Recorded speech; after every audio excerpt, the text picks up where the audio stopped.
well, I'm going to do a vlog. I always do vlogs when I've made a mistake with my schedule and I have nothing to do but waste time. That's where we are. Let's see if you can see this. The weather's terrible. So this is Halong Bay, and I've been here like 5 days. Today's my last day properly, and then I go to Sapa tomorrow in Vietnam, obviously. Halong is really famous. I think there was a James Bond movie, Tomorrow Never Dies, was based here, which is the one following GoldenEye with Pierce Brosnan. So if I get my Bond movies right, the last one was Skyfall. No, I think there's a shitty one last, and then Skyfall, Quantum of Solace, Casino Royale, World Is Not Enough, Tomorrow Never Dies.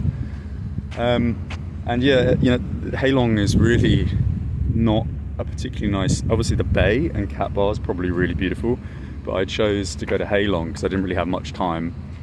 And yeah, like the whole place is just Chinese development projects. It's off season, but it's empty. It's crazy.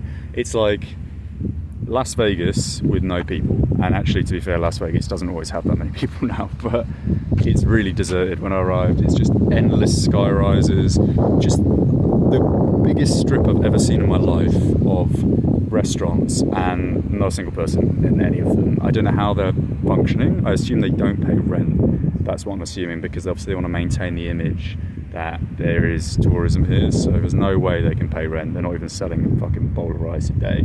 Everything is like very well kept, and that's when you know it's Chinese money, because Halong is really close to the Chinese border, and there's no way this development project is paid for by the Vietnamese, even though Vietnam is obviously quite a developing place at the moment.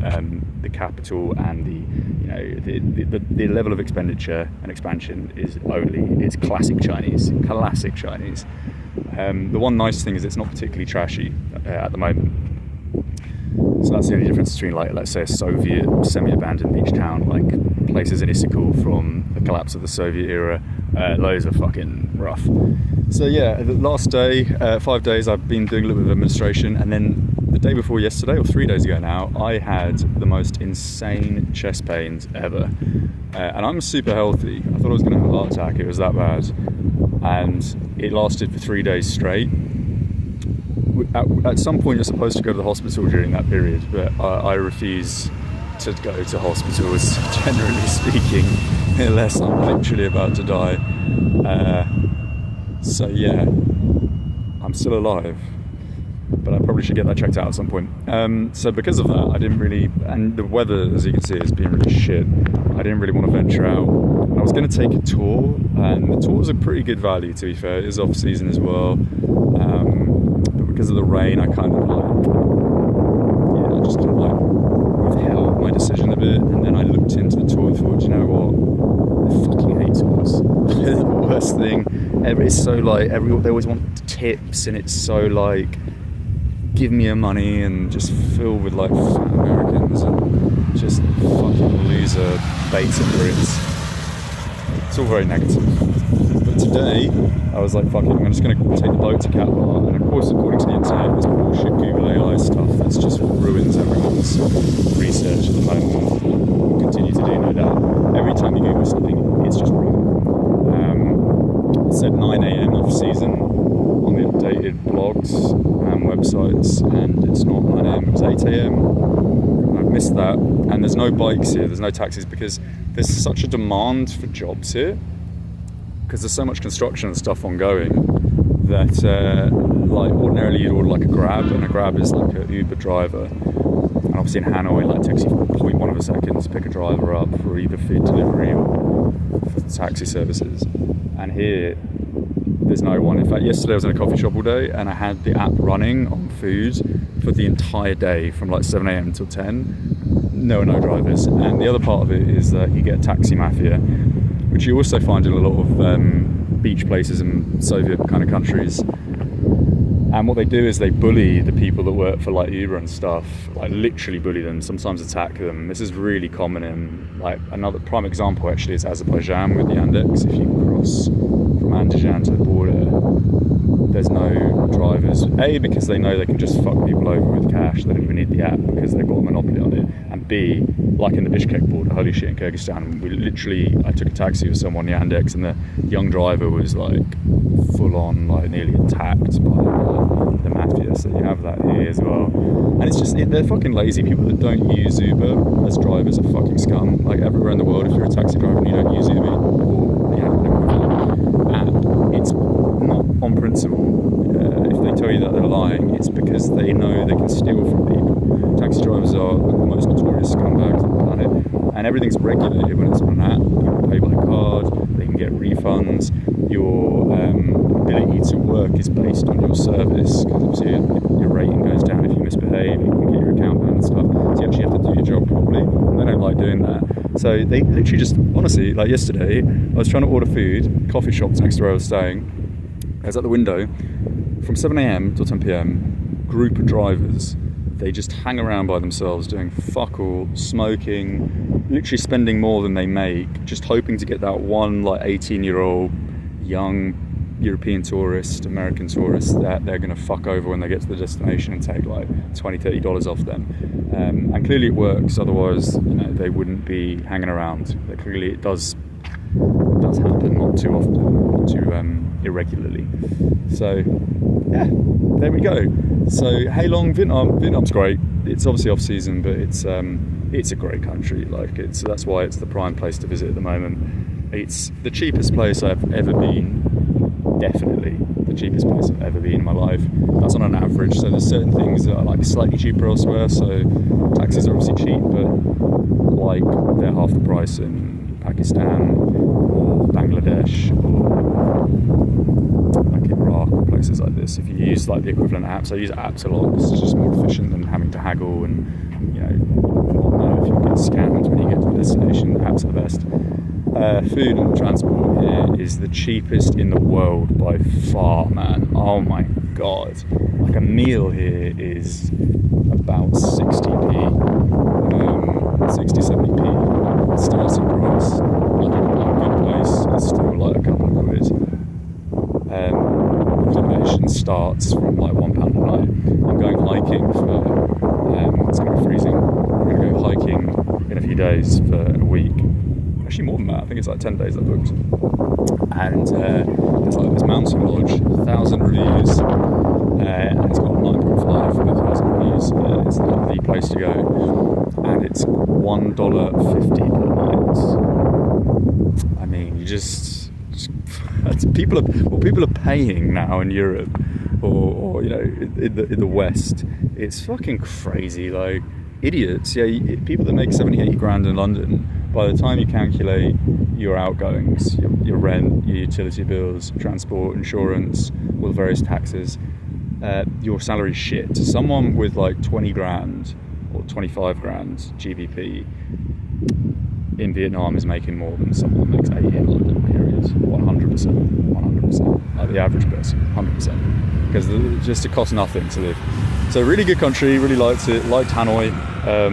Again, the weather's been bad, but it is what it is. I've had a streak of bad weather, but then prices are super low, and I needed to get to the places that I haven't properly visited before. So I arrived in South Korea. It was like -2.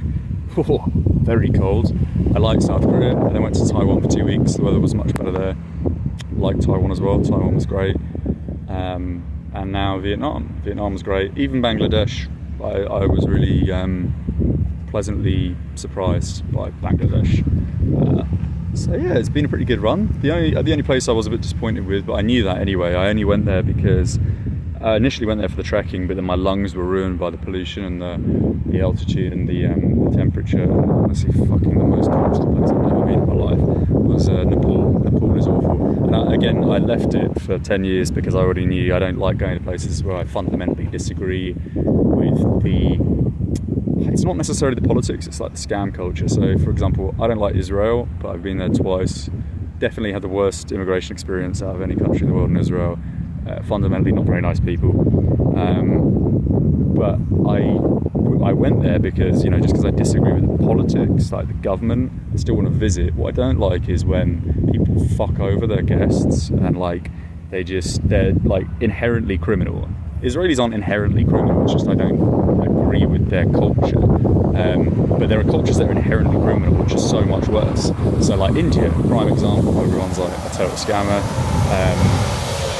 fundamentally their culture is orientated around fucking each other over. That's my objective opinion.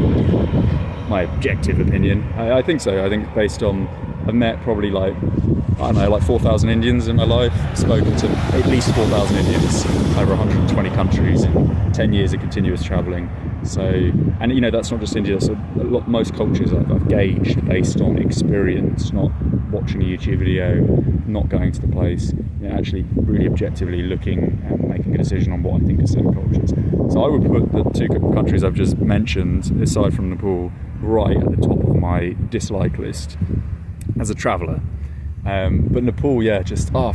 Like, I think I've ranted about this before in another video. Just fuck you for everything. Like, it's so racist. It's so xenophobic. And it is racist. I'm using those terms correctly. If you're white, you have to pay to go down certain streets in certain places. Even though the policy is like all tourists have to pay like 500% more than locals, which is just scammy. But they don't target non-white people, so they only target if you're white. And then the general level of xenophobia is just insane. It's just a fucking awful country. And the reason is because it's sizably governed by India, like politically, and as a result, culturally. Like, a lot of people that are Indians, they don't need any check to cross the border. It's just open, free reign. And again, that's what's ruined Nepal. If Nepal moved more towards Tibet and China culturally, and there are people that have that culture in Nepal, but they're a minority, unfortunately, it would be just a fucking great country. But unfortunately, it's ruined. Anyway, God, I'm always ranting negatively. So yeah, Vietnam's great. I could come back here like 1,000 times. I've just skimmed the north. It's such a vast country with so much to see. Like, I've done, like I said, 5 days here in Ha Long. I've got a few days in Ho Chi Minh, because I have a flight to Ho Chi Minh from Hanoi and then I go elsewhere. And then, like 10 days in Sapa hiking, and then I spent about, just under 10 days in Hanoi as well. So yeah, love it. And if you're British, you get 30 days for free on arrival. You can obviously get a longer visa if you pay like an extra $20, but that's that. So that's the gist thus far. I can't remember what I was going to say. Oh, hat. I'm wearing a hat as well. I hate hats. Had the craziest fucking experience. So I've already done a video, like my hair is falling out.